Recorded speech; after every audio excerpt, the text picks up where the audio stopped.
তো স্টুডেন্টস, গত সপ্তাহে আমরা যে সমস্ত ক্লাসগুলো করেছি সেই ক্লাসগুলোতে তোমাদের যে রেসপন্স আমি দেখলাম তাতে আমার যা মনে হচ্ছে আজকে থেকে আমি ক্লাসটাকে একটু সংক্ষিপ্ত করছি, কিন্তু এলাবোরেশনটা কমপ্লিট করে দেবো। ঠিক আছে? তো চলো আমাদের যে ক্লাস স্মার্ট গ্যালাক্সি কোচিং সেন্টারের সায়েন্স ক্লাস, তো তোমরা যদি মনে করো স্মার্ট গ্যালাক্সি কোচিং সেন্টারকেও জয়েন করবে, আমাদের বালুরঘাট হেড অফিস, এখানে জয়েন করার জন্য অনলাইন বা অফলাইন যে কোনো মাধ্যমে তোমরা এই নাম্বারগুলোতে ফোন বা হোয়াটসঅ্যাপ করে জেনে নিতে পারবে ডিটেলস কি রয়েছে। ঠিক আছে? তো শুরু করা যাক আজকের ক্লাস। দেখো, আমাদের যে ক্লাসটা করাচ্ছি, যে ক্লাসটা চলছে আমাদের অলরেডি, সেই ক্লাসটা মেইনলি টার্গেট করছে কোন কোন এক্সামগুলোকে? এএনএম, জিএনএম, ডিফেন্স এবং রেলওয়ের পরীক্ষা। আগামীতে যে রেলওয়ের গ্রুপ সি, গ্রুপ ডি পরীক্ষা হতে চলেছে, এছাড়া যে সেন্ট্রালের তোমাদের ডিফেন্স এক্সামগুলো হয়ে থাকে, স্টেটের ডিফেন্স এক্সামগুলো হয়ে থাকে, সেখানে কিন্তু এই ধরনের কোশ্চেনগুলো অবশ্যই আসে। এছাড়া এএনএম, জিএম এর জন্য কিন্তু খুব খুব গুরুত্বপূর্ণ। ঠিক আছে? শুরু করা যাক আজকে আমাদের ক্লাস। প্রথম কোশ্চেন কি আছে দেখো।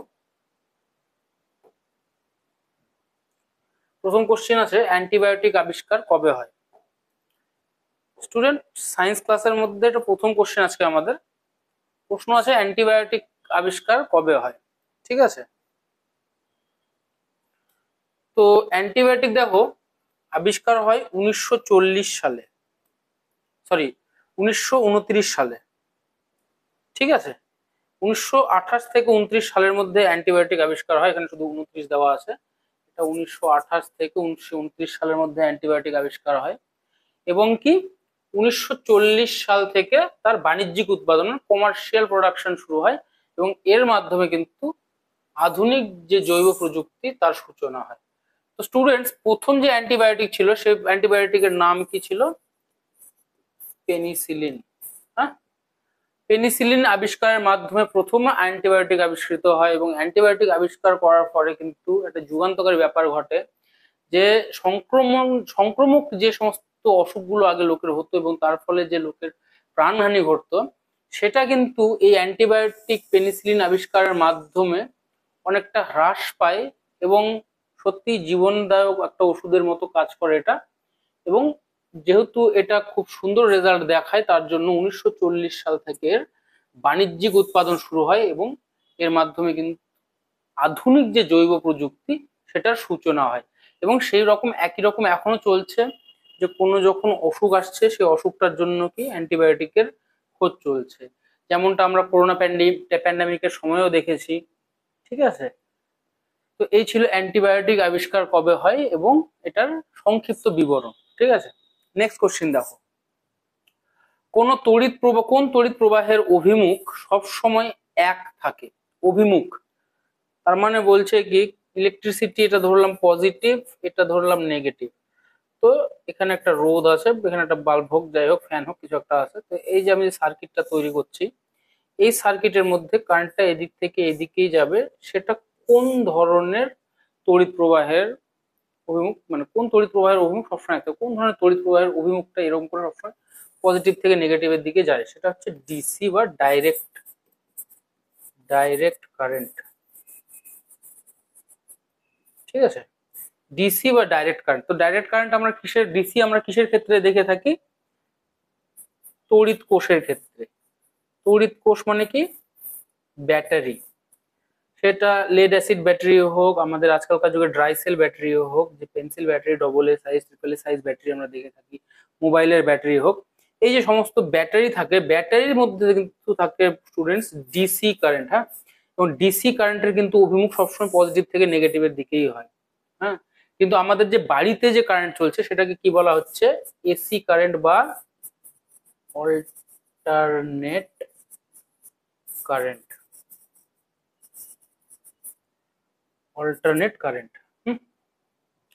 এবার এটাকে এসি কারেন্ট বা অল্টারনেট কারেন্ট কেন বলা হচ্ছে? স্টুডেন্টস, একটা জিনিস তোমরা লক্ষ্য করে দেখবে, বাড়িতেই মোবাইল যখন চার্জ দিচ্ছ, প্লাগে যখন লাগানো হচ্ছে মোবাইল চার্জারটাকে, তখন যে মুখে লাগাই না কেন ওটা কিন্তু চার্জ আমার সবসময় দিয়ে থাকে। ব্যাটারির ক্ষেত্রে কিন্তু সেটা হয় না। ব্যাটারিতে যদি আমরা এদিক থেকে এদিকে লাগিয়ে একটা বাল্বকে মানে একটা ডিসি কারেন্টের বাল্ব যদি জ্বলে, সেখানে যদি আমরা অভিমুখটা চেঞ্জ করে দিই, এদিকটা যদি এদিকটা আলাদা আলাদা করে দিই, এটা যদি আমরা আলাদা করে দিই,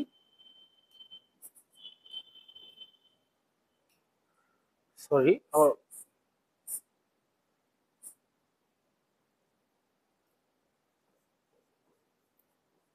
এভাবে করে যদি আমরা আলাদা করে দিই,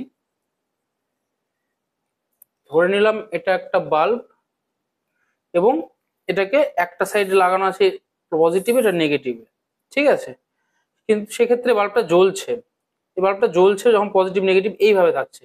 এবার সাপোজ ধরে নিলাম এই দণ্ডটাকে ঘুরিয়ে আমরা এই দিয়ে করে দিলাম, এই দণ্ডটাকে ঘুরিয়ে এই দিয়ে করে দিলাম এবং এদিকে করে দিলাম নেগেটিভ, এদিকে করে দিলাম পজিটিভ, সেক্ষেত্রে কিন্তু এটা জ্বলবে না। বা ফ্যান বা মোটরের ক্ষেত্রে তোমরা দেখবে যদি ডিসি কারেন্টের সঙ্গে লাগানো হয়, তার মাঝখানে যদি কোনো অল্টারনেটর না লাগানো থাকে, ডিসি কারেন্টে যদি তুমি ডাইরেক্ট একটা ফ্যানকে লাগাও, সেই ক্ষেত্রে যদি পজিটিভ নেগেটিভ এইভাবে লাগানো থাকে, এটা পজিটিভ হয় এটা নেগেটিভ হয়। ফ্যানটা সাপোজ ধরলাম এই মুখে ঘুরছে, কিন্তু এখানে যদি আমি আবার নেগেটিভটা দিয়ে করে দিই, পজিটিভটা দিয়ে করে দিই, তাহলে কিন্তু ফ্যানটা আবার উল্টো দিয়ে ঘুরতে শুরু করবে, মোটরটা উল্টো দিয়ে ঘুরতে শুরু করবে। এটা কিন্তু ডিসি কারেন্টের ক্ষেত্রে হয়, অল্টারনেট কারেন্টের ক্ষেত্রে কিন্তু এটা হয় না, ঠিক আছে। কারণ অল্টারনেট কারেন্টের ক্ষেত্রে যে অ্যাপ্লায়েন্সেস গুলো তৈরি হয়, সেই অ্যাপ্লায়েন্সেস গুলো ওই কম্প্যাটেবিলিটি মেনটেন করে তৈরি হয়। তো যদি প্রশ্ন থাকে স্টুডেন্টস কোন তড়িৎ প্রবাহের অভিমুখ সবসময় এক থাকে, তাহলে উত্তর কিন্তু হবে একমাত্র ডিসি কারেন্ট। একমাত্র ডিসি কারেন্টের ক্ষেত্রেই কিন্তু তড়িৎ প্রবাহের অভিমুখ সবসময় এক থাকে, ঠিক আছে। চলো নেক্সট কোশ্চেন দেখা যাক। নেক্সট কোশ্চেন কি বলছে দেখো, মাস্কিং বলতে কি বোঝো? মাস্কিং বলতে কি বোঝো? দেখো স্টুডেন্টস, মাস্কিং এর অনেক রকম মিনিং হয়। এখানে যদি মনে করো একটা স্পেসিফাই কোনো কোশ্চেন হতো, তাহলে শব্দের ক্ষেত্রে মাস্কিং বলতে যদি সামনে লাগানো থাকতো যে শব্দের ক্ষেত্রে মাস্কিং বলতে কি বোঝো?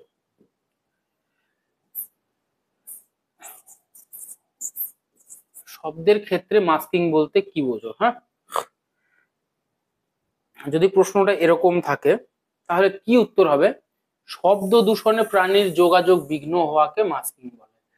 মানে ব্যাপারটা খুব খুব সিম্পল এবং শর্ট করে সামনে রাখা আছে, শব্দ দূষণে প্রাণীর যোগাযোগ বিঘ্ন হওয়া।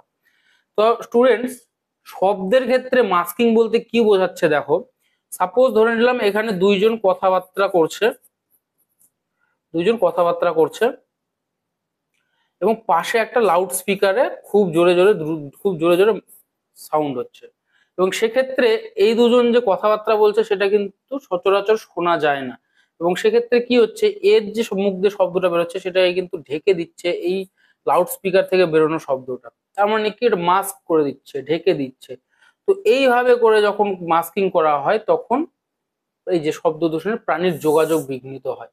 এবার সাপোজ এটা কোনো একটা ভিড়ভাড় এলাকা ভেবে নাও, সেখানে একটা জোরে কোনো লাউড স্পিকার বাজছে, তুমি তোমার বন্ধুকে কিছু বলছো, সে শুনতে পাচ্ছে না, এর ফলে কি যোগাযোগ বিচ্ছিন্ন হচ্ছে বা কানেকশন কেটে যাচ্ছে। এবার এটা আমাদের নর্মাল হিউম্যানের ক্ষেত্রে হয়তো খুব একটা টাফ মনে হচ্ছে না, কিন্তু ভেবে দেখো যারা বন্য প্রাণী আছে, জীব জন্তু আছে, তাদের ক্ষেত্রে কিন্তু এটা খুব সমস্যার সৃষ্টি করে।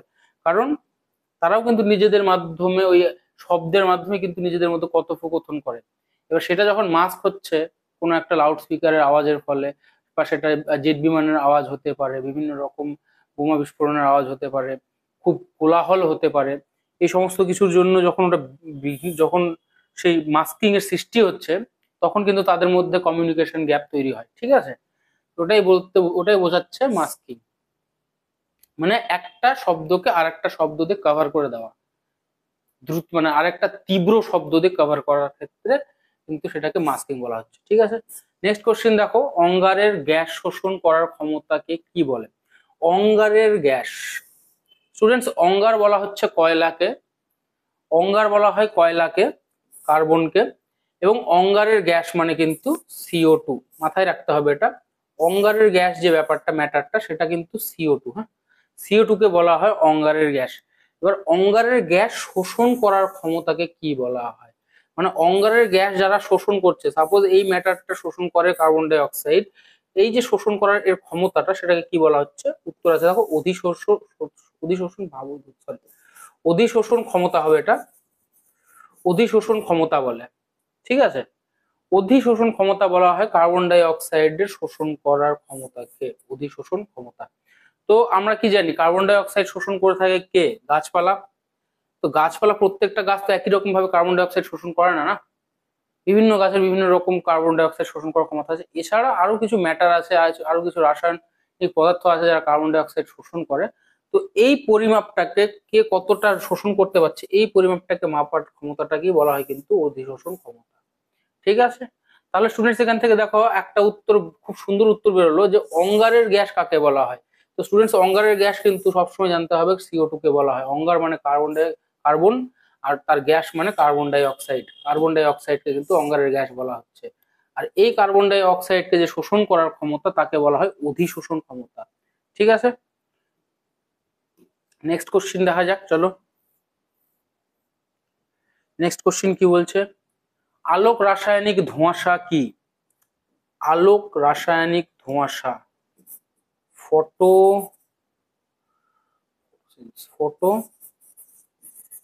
Chemical, photochemical smog.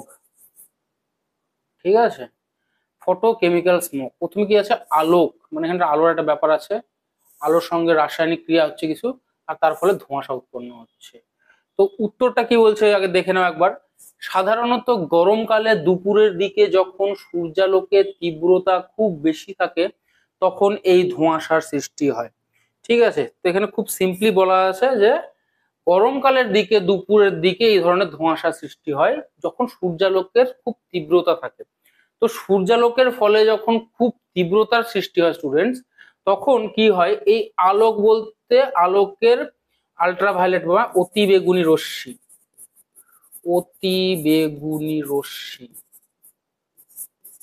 অতি বেগুনি রশ্মির ফলে কি হচ্ছে, বায়ুতে উপস্থিত যে বিভিন্ন রকম কেমিক্যাল থাকছে, ধরে নিলাম নাইট্রোজেন অক্সাইড, এই যে এই ধরনের যে বিষাক্ত গ্যাস, নাইট্রোজেন অক্সাইড বলো, এছাড়া বিভিন্ন রকম জৈব পদার্থের যে বাষ্প হয়, জৈব পদার্থের বাষ্প বলতে মিথেন হতে পারে, মিথেনের সঙ্গে অক্সিজেনের মানে রিয়াক্ট করে যে ধরনের বাষ্প তৈরি হবে সেই ধরনের বাষ্প হতে পারে, ধরুন CHO, এই ধরনের একটা এলিমেন্ট হতে পারে। এগুলো কিন্তু মোস্টলি বিষাক্ত জিনিস হয়ে থাকে।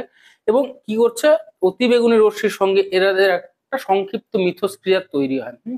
এবং সংক্ষিপ্ত মিথস্ক্রিয়ার ফলে কি হয়, বাতাসের মধ্যে এক ধরনের ধোঁয়াশার সৃষ্টি হয়, না ধোঁয়া না কুয়াশা, এবং বলা যেতে পারে যে ধোঁয়া এবং কুয়াশার মিক্সচার, এরকম ধরনের একটা বাতাসে ধোঁয়াশার সৃষ্টি হয়। কিন্তু এটা কিন্তু হবে আবার অতিরিক্ত গরমে, বেশিরভাগই শিল্পাঞ্চলে এটা দেখা যায়। যে সমস্ত শিল্প মানে যে সমস্ত জায়গায় খুব বেশি পরিমাণে শিল্প থাকে, রাসায়নিক শিল্প থাকে, সেই সমস্ত জায়গায় বাতাসে এই ধরনের এলিমেন্ট বেশি থাকার জন্য খুব গ্রীষ্মকালে দুপুরের দিকে যখন সূর্যালোকের তীব্রতা খুব বেশি থাকে তখন এই অতি বেগুনি রশ্মির সঙ্গে এই ধরনের এলিমেন্ট গুলো মিথস্ক্রিয়া করে এই জিনিসটার উৎপন্ন করে, যেটাকে বলা হচ্ছে আলোক রাসায়নিক ধোঁয়াশা। আলোক রাসায়নিক ধোঁয়াশা। তো এখানে মেন ম্যাটার কি থাকছে, আলো থাকতে হচ্ছে, এবং আলোটা কি করছে, রাসায়নিক বিক্রিয়া ঘটাচ্ছে, ঘটানোর ফলে ধোঁয়াশাটা উৎপন্ন হচ্ছে। মেনলি স্টুডেন্টস মনে রাখতে হবে এই ধরনের ধোঁয়াশা কিন্তু যেখানে খুব বেশি শিল্পাঞ্চল দেখা যায়, রাসায়নিক শিল্পাঞ্চল, যেখানে রসায়ন ঘটিত কাজকর্ম চলে, কেমিক্যাল ফ্যাক্টরিজ যেখানে আছে, সেই সমস্ত জায়গায় কিন্তু এই ধরনের ধোঁয়াশা সৃষ্টি হওয়ার প্রবণতা খুব বেশি।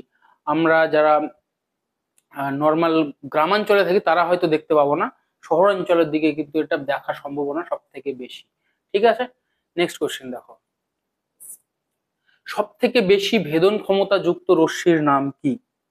সব থেকে বেশি ভেদন ক্ষমতা যুক্ত, ভেদন ক্ষমতা বলতে বোঝা যাচ্ছে কি, যদি সামনে কিছু একটা থাকে এবং এই রশ্মি যদি আগত হয়, এই সামনের ম্যাটারটাকে কিন্তু ক্রস করে বেরিয়ে যাবে। ঠিক আছে, মানে ভেদ করার ক্ষমতা বেশি, আর পার হয়ে চলে যাবে।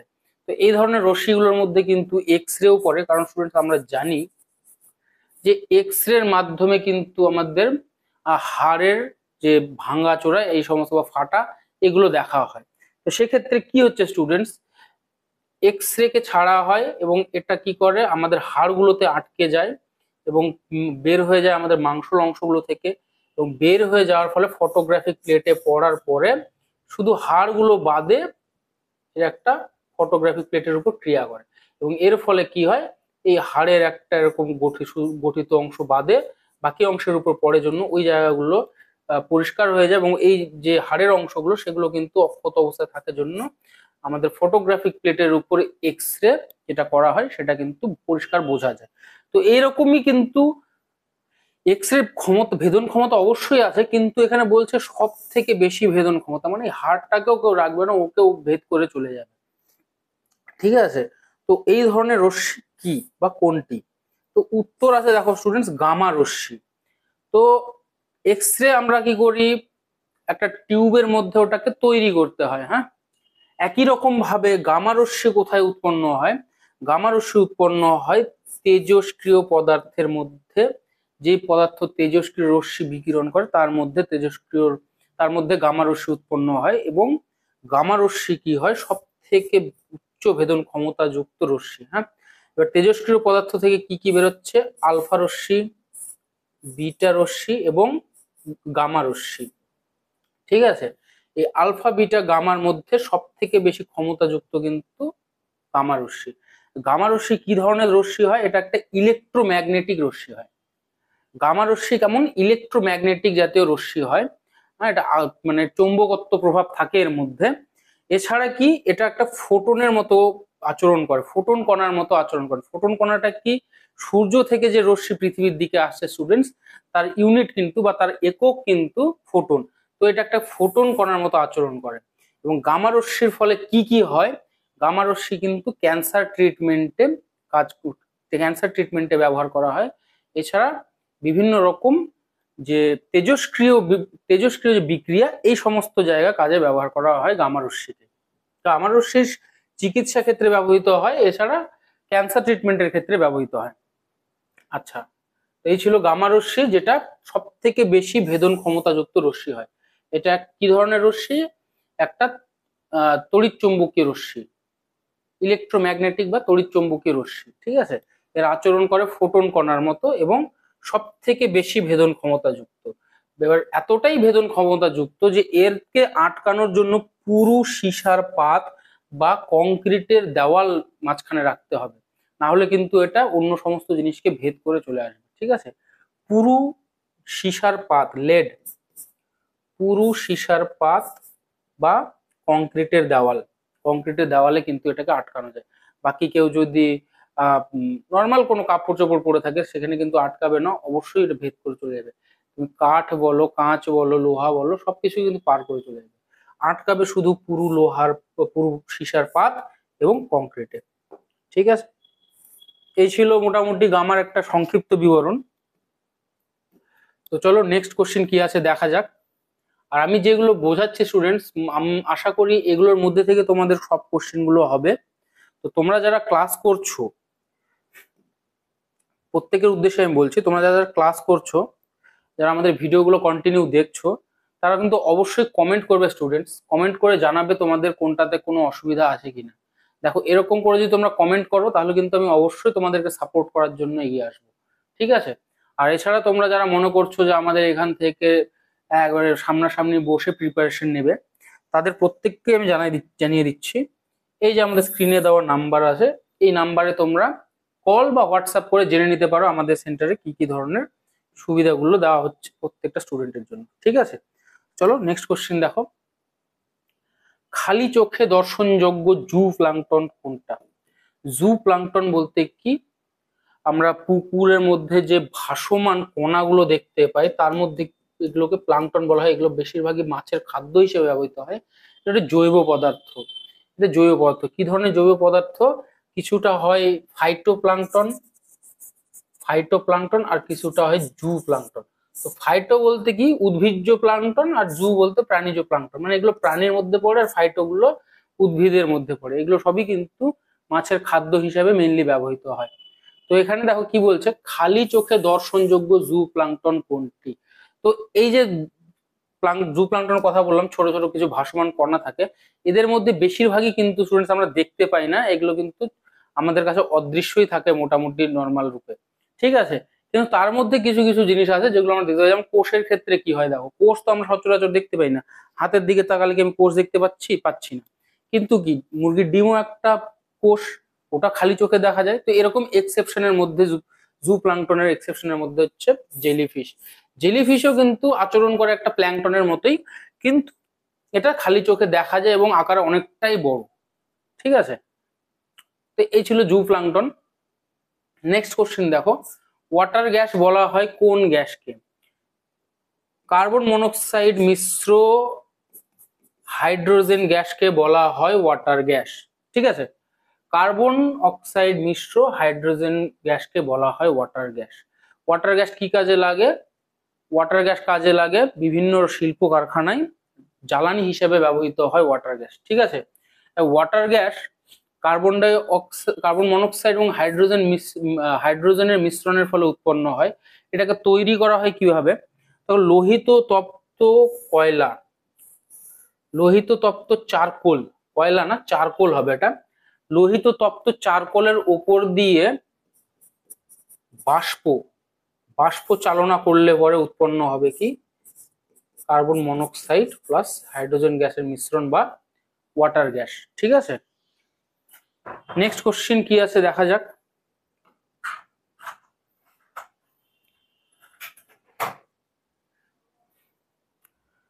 নেক্সট কোশ্চেন কি আছে স্টুডেন্টস দেখো, অ্যানাড্রোমাস মাছের উদাহরণ দাও। এবার অ্যানাড্রোমাস মাছের দেখো অলরেডি এখানে একটা ডেসক্রিপশন দিয়ে দেওয়া আছে। অ্যানাড্রোমাস মাছ কি ধরনের মাছ হয়?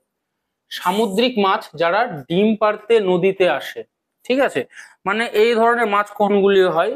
এরা নদীতে যেখানে মিষ্টি জলের স্রোত থাকে বা স্বাদু জলের স্রোত থাকে সেখানে ডিমটা পাড়ছে, ডিমটা পাড়ার পর সেখান থেকে ডিমটা নিষিক্ত হয়ে মাছ তৈরি হচ্ছে, মাছের ভ্রূণ তৈরি হচ্ছে এবং সেটা স্রোতের মাধ্যমে প্রবাহিত হয়ে কি হয়? সমুদ্রে চলে যায়। এবং সমুদ্রে যাওয়ার পরে কি হচ্ছে? সমুদ্রে তারা নিজের সারাটা জীবন অতিবাহিত করছে, করার পর যখন আবার তাদের প্রজননের সময় আসে তখন কি করে? আবার তারা ফিরে আসে নদীতে এবং নদীতে এসে ডিম পাড়ে। শুধু ডিম পাড়ার জন্যই কিন্তু এরা নদীতে আসছে। হ্যাঁ, নদীতে আসছে, ডিম পাড়ছে, ডিমটা ফুটে আবার ওখান থেকে বাচ্চা তৈরি হচ্ছে, বাচ্চা আবার কি স্রোতের সঙ্গে ভেসে ভেসে সমুদ্রে চলে যাচ্ছে এবং পুরো লাইফটা সমুদ্রেই স্পেন্ড করছে। কিন্তু আবার যখন প্রজননের সময় আসছে তাদের, তারা আবার চলে আসছে নদীতে। এই হচ্ছে অ্যানাড্রোমাস মাছের প্রকৃতি। ঠিক আছে, এই ধরনের যে মাছগুলো তাদেরকে অ্যানাড্রোমাস মাছ বলা হয়। হ্যাঁ, তো এর মধ্যে আমাদের সব থেকে যেটা মনে করো জানা অ্যান্সার সেটা হচ্ছে ইলিশ। ইলিশ কিন্তু এইরকম ভাবেই করে। এই জন্য কিন্তু মাঝে মাঝে মাঝে মাঝে শোনা যায় যে নদীতে অনেকটা উপরে উঠে এসছে ইলিশ এবং সেখানেও জালে ধরা পড়ছে। ঠিক আছে, এইভাবে করে প্রজননের জন্য তারা ধীরে ধীরে অনেকটা উপরে উঠে আসে, অনেকটা উপরে, প্রায় 200-500 কিলোমিটার উপরে, নদীর উপরে পর্যন্ত উঠে আসে, এসে সেখানে ডিম পাড়ে, ডিম পেড়ে আবার তারা ফেরত কোথায় চলে যাচ্ছে? সমুদ্রে চলে যাচ্ছে।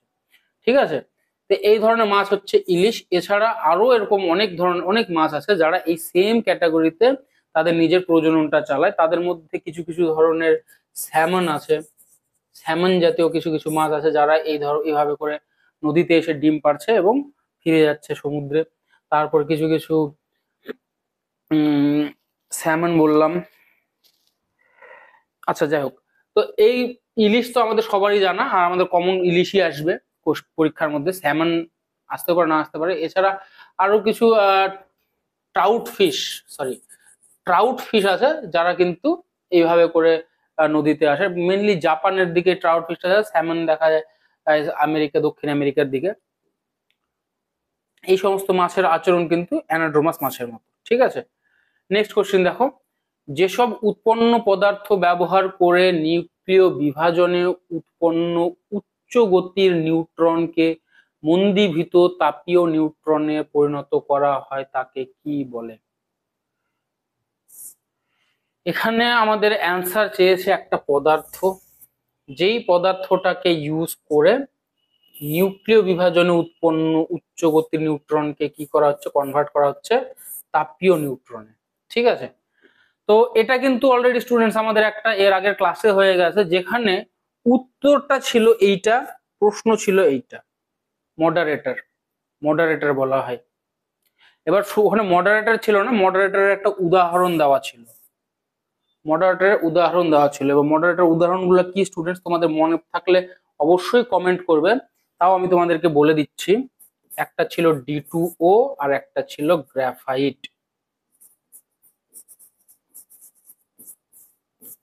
একটা ছিল D2O ডয়টোরিয়াম অক্সাইড বা ভারী জল, ভারী জল, আর একটা ছিল হচ্ছে গ্রাফাইট।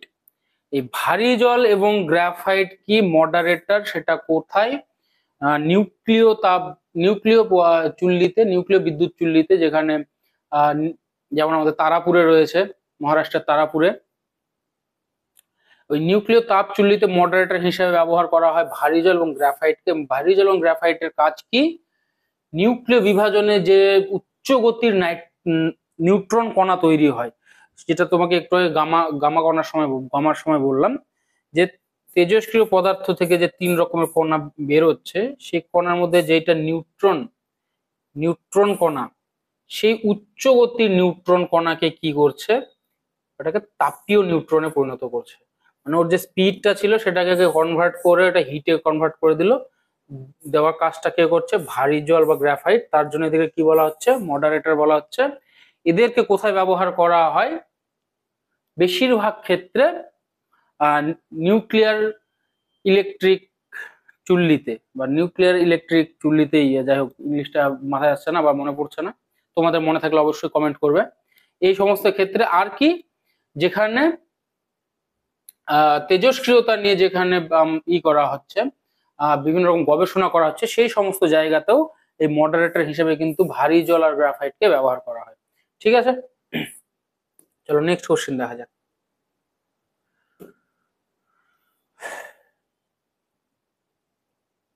নেক্সট কোশ্চেন কি আছে? হটস্পট কি? হটস্পট কি স্টুডেন্টস? মোবাইলের হটস্পট? হ্যাঁ, মোবাইলের হটস্পটটাও হটস্পট, কিন্তু মোবাইলের হটস্পটটা যেইভাবে করে ব্যবহার হচ্ছে, আমাদের এখানে হটস্পটও কিন্তু সেই একই রকম ভাবে ব্যবহার হচ্ছে, ওয়াইফাই এর হটস্পট। তো হটস্পট অ্যাকচুয়ালি আমরা মোবাইলে যখন ব্যবহার করছি তখন কি করে ব্যবহার হয় স্টুডেন্ট? যে আমি আমার মোবাইল থেকে হটস্পট চালু করলাম, আমার আশেপাশের একটা এরিয়ার মধ্যে একটা ফ্রি ওয়াইফাই জোন ক্রিয়েট হলো, সেটার মাঝে যারা যারা থাকছে তারা কিন্তু এটাতে কানেক্ট করছে এবং কানেক্ট করে আমার মোবাইলের যে হটস্পটটা আছে সেটাকে ইউজ করছে, তাই তো? তো একই রকমই, অনেকটা একই রকমই জিনিস কিন্তু আমাদের জীবন বিজ্ঞানের ক্ষেত্রে হটস্পট। তো সেই হটস্পটটা কি স্টুডেন্টস? তোমরা একবার দেখো কোশ্চেনটা।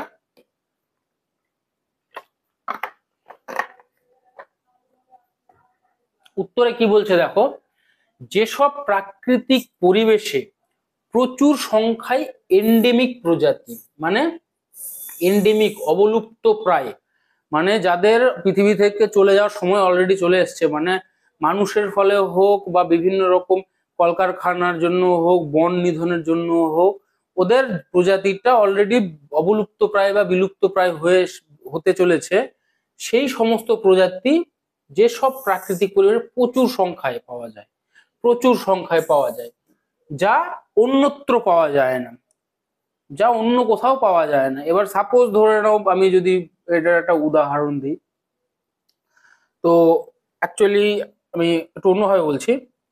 তো এই ধরে নাও কিং কোবরা জাতীয় যে সাপটা হয়, সেটা কোথায় পাওয়া যায়? ভারতীয় উপমহাদেশে পাওয়া যাচ্ছে, এছাড়া আফ্রিকায় কিছু সংখ্যায় পাওয়া যায়, আর এদিকে সাউদার্ন এশিয়াতে, মানে ইন্দোনেশিয়া, মালয়েশিয়া, এই সমস্ত দেশে কিছু পাওয়া যায়।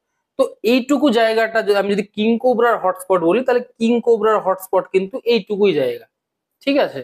তো এটা তাও অনেকটা ভাস্ট এরিয়া হয়ে গেল।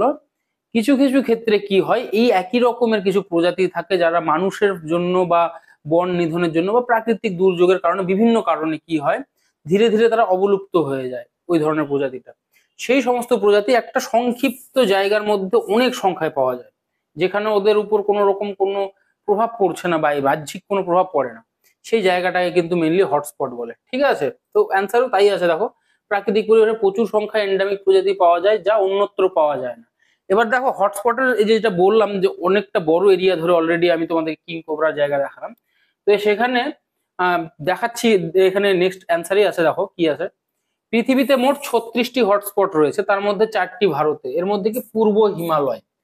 পূর্ব হিমালয় বলতে কোন দিকটা বোঝাচ্ছে স্টুডেন্টস? এই ধরে নাও তোমাদের দার্জিলিং থেকে শুরু করে আসাম হয়ে এইদিকে অরুণাচল এবং নিচের দিকে মিজোরাম, মণিপুরের কিছুটা এরিয়া, এইটুকু জায়গার মধ্যে কি হয়, বিভিন্ন ধরনের সেটা জীব হতে পারে, সরি সেটা উদ্ভিদ হতে পারে, প্রাণী হতে পারে, কিছু কিছু ধরনের পাওয়া যায় যেগুলো পৃথিবীর অন্যত্র আর কোথাও পাওয়া যায় না। সেখানে এক সময় ছিল এবং অবলুপ্ত হয়ে গেছে, এখন শুধু এই এরিয়াটাতেই পাওয়া যায়। কেন পাওয়া যায়? কারণ সেখানে ওরা থাকার জন্য ওদের একটা বেস্ট পরিবেশ পেয়েছে, একটা এনভায়রনমেন্ট পেয়েছে, সেখানে ওরা থাকতে পারছে, তার জন্য এখানে পাওয়া যায় ওদেরকে। তো এরকম ভারত অলরেডি 4টা আছে। এখানে পূর্ব হিমালয় যেমন বলা আছে, এদিকে পশ্চিমঘাট পর্বতমালা। পশ্চিমঘাট পর্বতমালা মানে তোমার চলে যাও রাজস্থানের আগে যে পর্বতমালা, পশ্চিমঘাট পর্বতমালা বলতে, সরি রাজস্থান না, এটা হবে হচ্ছে মহারাষ্ট্র থেকে শুরু করে কেরালা অব্দি বিস্তৃত যে পর্বতমালা, কর্ণাটকের উপর দিয়ে লম্বা করে আহ উপকূলের ধার দিয়ে, ওটাকে বলা হচ্ছে পশ্চিমঘাট পর্বতমালা। এই এরিয়াতেও কিছু এরকম ধরনের হয়তো জীব উদ্ভিদ পাওয়া যায়, উদ্ভিদ প্রাণী পাওয়া যায় তাদের। এছাড়াও শ্রীলঙ্কাতে ইন্দো বার্মা, ইন্দো বার্মা বলতে এদিকে আহ এই যেটা বললাম তোমাদেরকে, নর্থ ইস্টের সাইডটা, ত্রিপুরার এদিকটা, মণিপুর মিজোরাম এই সাইডটা, সুন্দাল্যান্ড, এই সুন্দাল্যান্ড নামও কোনো একটা জায়গা আছে যেখানে কিন্তু প্রাকৃতিক হটস্পট রয়েছে। ঠিক আছে, তো হটস্পট ছিল এটাই স্টুডেন্টস, খুব জটিল না, মোবাইলে হটস্পট ভাবলে পরেও কিন্তু এটা বোঝা যাবে। ঠিক আছে, নেক্সট দেখো, দাঁতের ক্ষয় নিবারণের জন্য কি ব্যবহৃত হয়? দাঁতের ক্ষয় নিবারণের জন্য কি ব্যবহৃত হয়? অ্যান্সার হবে সোডিয়াম মনোফ্লুরো, এটা ফ্লুরো হবে, সোডিয়াম মনোফ্লুরো ফসফেট ব্যবহৃত হয়। ঠিক আছে, এটা কি, ফ্লুরাইডটাকে যাতে ফ্লুরাইডটাকে যাতে টুথপেস্টের মধ্যে প্রবেশ করানো যায়, তার জন্য ফ্লুরাইডের সঙ্গে এই পদার্থগুলো মিশ্রণ করানো হয়, যাতে মানুষের মুখে গেলে বা পেটে গেলে কোনো ক্ষতি না হয়, তার জন্য ফ্লুরাইডকে এইভাবে করে টুথপেস্টের মধ্যে মেশানো হয়। এবং ফ্লুরাইডকে কি বলা হয়?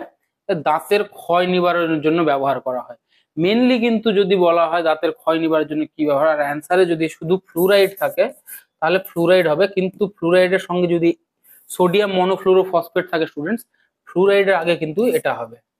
ঠিক আছে, তো ফ্লুরাইড মেনলি হয় যেটা দাঁতের ক্ষয় নিবারণের জন্য ব্যবহার করা হয়। ঠিক আছে, নেক্সট কোশ্চেন দেখো কি আছে।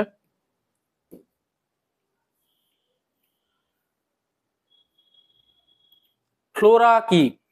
ফ্লোরা, ফ্লোরাটা শুনতো একটা ফ্লাওয়ারের মতো। ফ্লোরা, ফ্লোরা কি? উত্তরে কি বলছে দেখো, বাস্তুতন্ত্রের অন্তর্গত যে কোনো স্থানের উদ্ভিদ গোষ্ঠীকে বলা হয় ফ্লোরা। তো সাপোজ বাস্তুতন্ত্র যেটা আমাদের রয়েছে, আমি ধরলাম একটা আহ জলদাপাড়ার বাস্তুতন্ত্র এটা। এবার জলদাপাড়ার বাস্তুতন্ত্রের মধ্যে হাতি, বাঘ, গন্ডার, বিভিন্ন রকমের ছত্রাক, গাছপালা, গুল্ম, বৃক্ষ থেকে শুরু করে কীট পতঙ্গ, ব্যাকটেরিয়া, ভাইরাস, তারপর এরকম অনেক কিছু রয়েছে। তো সেখানকার ফ্লোরা কোনটাকে বলা হবে? জলদাপাড়ার ফ্লোরা কোনটা? ওদের মধ্যে থেকে যে উদ্ভিদ, যে উদ্ভিদ গোষ্ঠী, তাদেরকে বলা হচ্ছে ফ্লোরা। ঠিক আছে, তো এই মানে আমি জাস্ট তোমাদের বোঝার জন্য এভাবে করে বললাম। তো বাস্তুতন্ত্রের অন্তর্গত কোন স্থানের উদ্ভিদ গোষ্ঠীকে ফ্লোরা বলে? বা বাস্তুতন্ত্র তো গোটা পৃথিবীটাই একটা বাস্তুতন্ত্র শুধু। ঠিক আছে, সমুদ্রের বাস্তুতন্ত্র সমুদ্রের বাস্তুতন্ত্র, যেটা স্থলের বাস্তুতন্ত্র সেটা স্থলের বাস্তুতন্ত্র। এবার স্থলের বাস্তুতন্ত্রকে তো আমরা একবার বলতে পারবো না। যদি বলা হয় ইন্ডিয়ার বাস্তুতন্ত্রের মধ্যে কোথায় কোথায় ফ্লোরা রয়েছে, তাহলে তো বেরিয়ে গেল জলদাপাড়া একটা আছে, এদিকে সুন্দরবন আছে, ওইদিকে চলে যাও ইউপিতে রয়েছে, মধ্যপ্রদেশে রয়েছে, এরকম করে পশ্চিমঘাট পর্বতমালা একটা পুরো একটা বাস্তুতন্ত্রের মধ্যে পড়ছে। এই তো একটা বাস্তুতন্ত্রের মধ্যে যখন এই সমস্ত ধরনের জিনিস থাকছে তখনই বাস্তুতন্ত্র বলা হচ্ছে। এই জন্য কি বলা হয়, অ্যাকুয়ারিয়ামকে বলা হয়, অ্যাকুয়ারিয়ামকে সব থেকে ছোট বাস্তুতন্ত্র বলা হয়। কারণ কি, ওটার মধ্যে ধরে নাও একটা জলজ বাস্তুতন্ত্রের যা যা দরকার সবই বর্তমান থাকে, তার জন্য অ্যাকুয়ারিয়ামকে কিন্তু সব থেকে ছোট বাস্তুতন্ত্র বলা হয়। ঠিক আছে, চলো নেক্সট কোশ্চেন দেখো, রেডিয়ামের আবিষ্কারক কে? তো রেডিয়ামের আবিষ্কারক মেরি কুরি ও পিয়ের কুরি। ঠিক আছে, মেরি কুরি ও পিয়ের কুরি। মেরি কুরি ও পিয়ের কে ছিলেন? এরা দুজনেই ছিলেন পদার্থ বিজ্ঞানী এবং দুজনেই স্বামী স্ত্রী ছিলেন, দম্পতি ছিলেন। এরা দুজনে মিললে রেডিয়াম আবিষ্কার করেন। রেডিয়াম কি এক ধরনের তেজস্ক্রিয় মৌল, এবং এটা এরা দুজন মিলে পরীক্ষাগারে আবিষ্কার করে, এই জন্য এদের কিন্তু নোবেল পুরস্কারও পায়। এরা কোথায়কার ছিলেন? ফ্রান্সের ছিলেন। ফরাসি পদার্থবিদ দম্পতি রেডিয়াম আবিষ্কার করেন পরীক্ষাগারে। হ্যাঁ, এটা কিন্তু প্রাকৃতিকভাবে পাওয়া যায় না। রেডিয়াম ইউরেনিয়ামোত্তর মৌলের মধ্যে পড়ছে কিন্তু রেডিয়াম। ঠিক আছে, চলো নেক্সট কোশ্চেন দেখো।